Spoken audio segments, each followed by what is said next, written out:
La Centrafrique, un pays longtemps marqué par l'instabilité politique,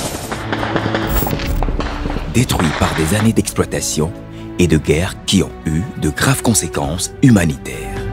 C'est nous, le Centrafricain, qui avait détruit tout ça là.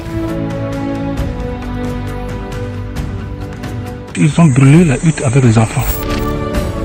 En 2014, plus d'1 million d'individus, soit environ le quart de la population centrafricaine, quittaient leur maison pour des questions de sécurité. Ils nous ont chassés, ils ont pillé nos biens et brûlé nos maisons. On recensait alors 557 000 personnes déplacées à l'intérieur du territoire en urgence humanitaire.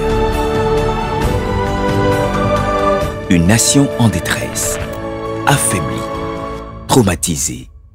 Une nation dont la lumière s'était amenuisée au fil des années. On peut retrouver la paix.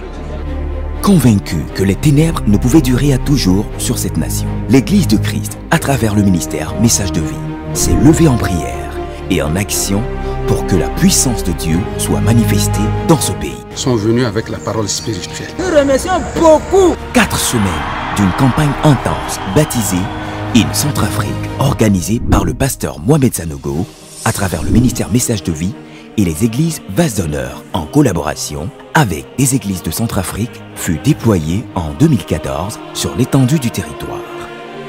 4 semaines d'impact, de transformation, de miracles, de délivrance, de guérison et de restauration lors de cette croisade d'évangélisation.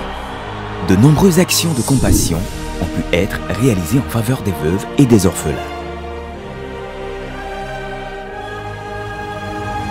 Touchés par cet élan, les autorités politiques de l'époque ont même appelé le peuple centrafricain à la repentance et à la prière à travers un discours éloquent de la présidente de la transition, Madame Catherine Samba. Ô Dieu éternel, sur la Centrafrique aussi, le ciel a été fermé. La guerre, la mort, la destruction nous ont frappés et ont déstabilisé ce pays. Nous avons politisé les fonctions, favorisé l'impunité, menti, triché, volé pour le pouvoir et les honneurs. Nous nous sommes alliés à des armées étrangères pour détruire notre pauvre patrie. Pardonne-nous, Seigneur.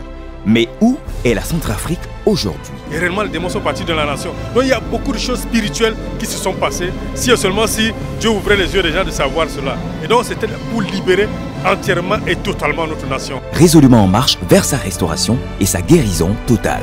Nous sommes passés des ténèbres à la lumière et prophétiquement, Centrafrique, comme disait l'homme de Dieu, va renaître en cœur de nous. C'est animé de cette conviction que le ministère Message de Vie met en place la phase 2 de la campagne In Centrafrique sur le thème Centrafrique. Sur toi, sa lumière solaire qui aura lieu du 21 au 24 février 2017 au Palais Omnisport de Bangui. Bien-aimés du Seigneur, Église, joins-toi au salut et à la restauration définitive de la nation centrafricaine à travers In Centrafrique 2. Pour participer, rejoignez-nous sur www.messagedevie.org.